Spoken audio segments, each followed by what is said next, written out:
Next 9 news और मैं हूं आपके साथ मेघा। एनसीपी, कांग्रेस और शिवसेना, इन तीनों का मेल साल 2019 में उस वक्त हुआ जब उद्धव ठाकरे को मुख्यमंत्री बनना था और भाजपा ये पद शिवसेना को देने के लिए तैयार नहीं थी।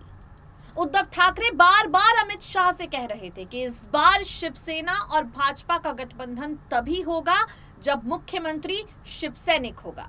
अमित शाह उद्धव ठाकरे की मांग को मानने के लिए तैयार नहीं हुए क्योंकि भाजपा को विधानसभा चुनावों में 106 सीटें मिली थी और यहां उद्धव ठाकरे ने मुख्यमंत्री पद पर अपनी ताजपोशी के लिए शरद पवार से जाकर, कांग्रेस से जाकर हाथ मिला लिया। विचार अलग थे, लेकिन क्योंकि पद की लालसा थी तो उद्धव ठाकरे अपने आप को रोक नहीं पाए।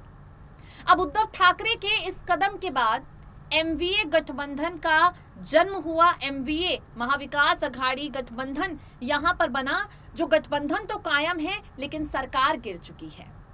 शरद पवार को 2019 के उस पूरे मिशन के लिए किंग मेकर का टैग दिया गया। बताया गया कि शरद पवार जो हैं वो खुद किंग नहीं बने, लेकिन उन्होंने उद्धव ठाकरे को किंग बनाया। अब किंग उस वक्त बनाया, लेकिन इस बार किंग की कुर्सी बचा ना पाए। बार बार शरद पवार कह रहे थे कि जो बागी विधायक हैं वो लौट कर आएंगे और उद्धव ठाकरे अपने 5 साल के मुख्यमंत्री का कार्यकाल पूरा करेंगे। लेकिन आज हालात आप सब जानते हैं, सरकार गिर चुकी है, उद्धव ठाकरे का इस्तीफा हो चुका है। उद्धव ठाकरे के पास महज 13 से 15 विधायक बचे हैं। जो सांसद हैं वो भी छोड़कर जाने के लिए तैयार हैं और नए मुख्यमंत्री एकनाथ शिंदे बन भी चुके हैं।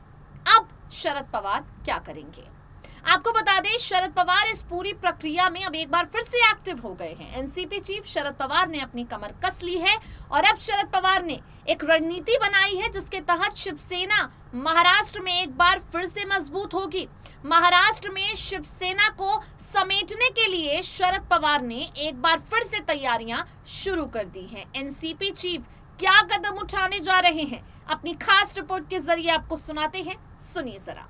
साल 2019 में उद्धव ठाकरे की ताजपोशी करवाने वाले शरद पवार इस बार पूरी तरह से फेल हो गए हैं। तमाम कोशिशों के बावजूद शरद पवार उद्धव ठाकरे की कुर्सी नहीं बचा पाए।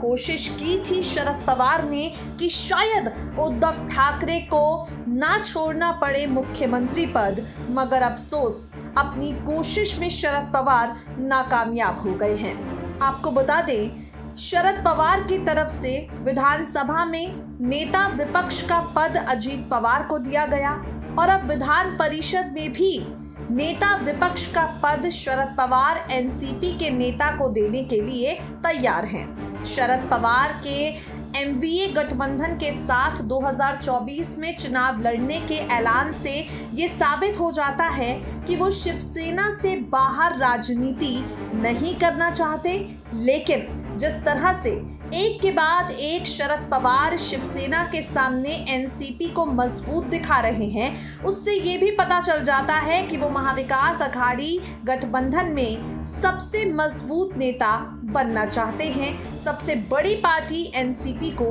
बताना चाहते हैं। इन सबके बीच एक बड़ी जानकारी सामने आ रही है और वो जानकारी रश्मि ठाकरे को लेकर है।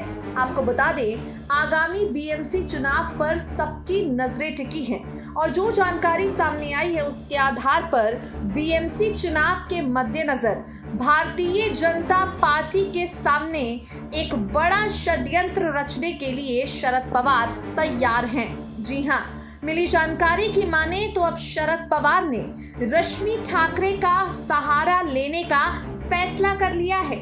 शरद पवार इस बात को बेहतरीन तरीके से समझ गए हैं कि रश्मि ठाकरे ही हैं जो अब नाराज विधायकों और सांसदों को मना सकती हैं। रश्मि ठाकरे ही हैं जो नाराज विधायकों और सांसदों का दिल शिवसेना के प्रति एक बार फिर से जोड़ सकती हैं। इसी को लेकर शरद पवार अब रश्मि ठाकरे पर दांव खेलने के लिए तैयार हैं। अंदरूनी सूत्रों के हवाले से ये जानकारी सामने आई है कि शरद पवार ने साफ साफ आदित्य ठाकरे, तेजस ठाकरे और रश्मि ठाकरे को कमर कसने के लिए कह दिया है। यहाँ पर साफ साफ ये ऐलान शरद पवार ने कर लिया है कि बीएमसी चुनाव से पहले सबको चुनावी मैदान में उतरना ही पड़ेगा।